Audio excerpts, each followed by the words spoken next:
Alright, I'm making a quick video. I've been looking on YouTube for advice on how to replace the knock sensor on 04 Nissan Xterra. Basically, I saw some other videos where they completely tore down the front of the engine right there, removed the radiator, all the brackets and pulleys, and the timing chain cover. I pretty much bypassed all that. I found that you do have to take one bolt out.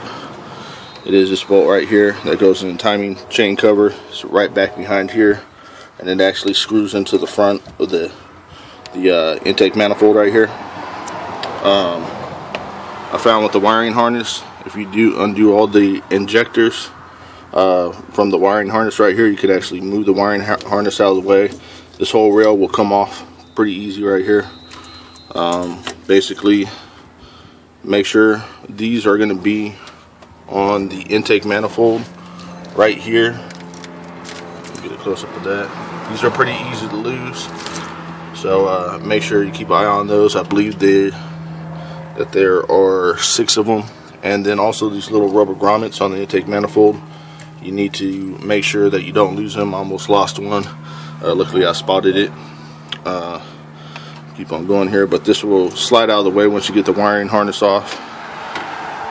And then once you release a couple of the hoses back here and get the wiring harness out of the way, basically, then you could remove the whole intake manifold, come right off like that. Sorry, I'm trying to do one-handed.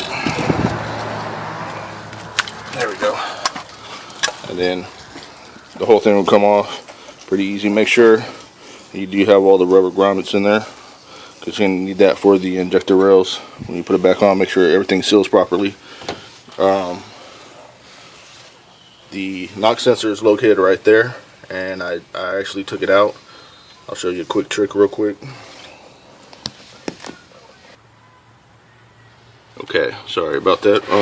So there's the knock sensor right there that originally mounts down here, and if you look right over here on the back of the engine, that's where the knock sensor wire is right there. And I watched a couple videos on relocating it, but I went ahead and tore this down. I was reading that some of the intake manifold gaskets that Nissan installed weren't the best, and here they are right now.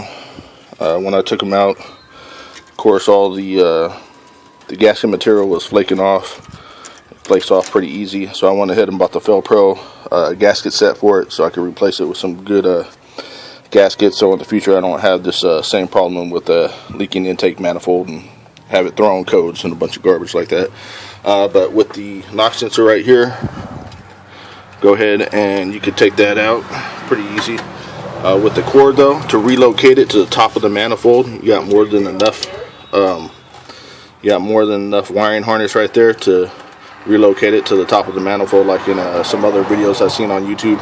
And that way, when next time this stupid knock sensor goes out, I'm not spending a day and a half trying to get off the intake manifold and plant them and all that stuff. So hopefully this will be of help to you guys. I know it was kind of a big job and I was sweating it, but like I said, once you get the wiring harness and everything out of the way, fuel rails, intake manifold come off pretty easily. And then the one bolt, this bolt right here on the timing chain cover, you do have to release to let the intake manifold get free. Also, it helps if you have a magnet tool, because getting off these back rubber hoses right here were really a pain in the ass, and I did lose some stuff down there on transmission tunnel that's hard to get. So having a magnet tool is a big help working on this car. But hopefully this is some help to you guys. And if I find any more tips or tricks, I'll be sure to post them on YouTube.